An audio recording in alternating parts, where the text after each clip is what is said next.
gentlemen, we have the breaking news, and this is what it is. One of the officers who fought for his life against rioters at the Capitol, speaking out tonight, and his story is one that you have got to hear. Listen up, okay? And we're going to play some of it for you. DC Metro Police Officer Michael Fanone has been an officer for almost 2 decades. He said that he'd rather be shot than pulled into a crowd where he had no control.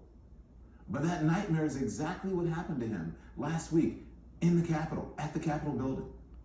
So here's the video. Look at, you see him right here in the crowd trying to defend the doorway to the west entrance of the Capitol as the crowd surges around him.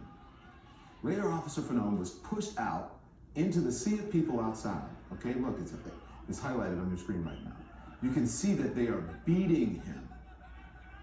He was tasered several times in the back of the neck, stunned, injured, and on the ground surrounded by rioters. Here's what happened next.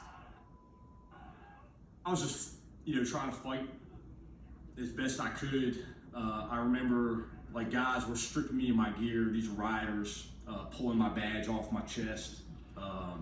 They ripped my radio off my vest, started pulling ammunition magazines from their holder on my belt. And then some guys started getting a hold of my gun, and they were screaming out, kill him with his own gun. At that point, it was just like self-preservation. How do I survive this situation? And I thought about, using deadly force. I thought about shooting people. And then I just came to the conclusion that, if I was to do that, I might get a few, but I'm not going to take everybody, and they'll probably take my gun away from me, and that would definitely give them the justification that they were looking for to kill me if they already didn't have made that up in their minds. So the other option I thought of was, try to appeal to somebody's humanity. And I just remember yelling out that I have kids, and it seemed to work. Some people in the crowd started to encircle me and try to offer me some level of protection.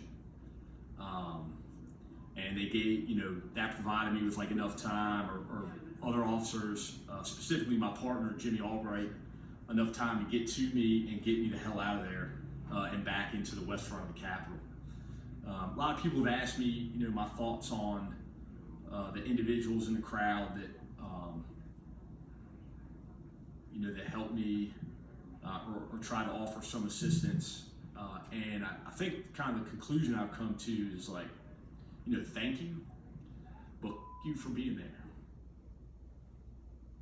It's exactly, full transparency, I spoke with him on, I think it was Sunday night, for 2 hours. And he is a good man. He is a good man, a decent human being, and just a regular guy. Someone who was carrying out his oath as a police officer among people who say Blue Lives Matter. And that happened to Officer Mike Fanone.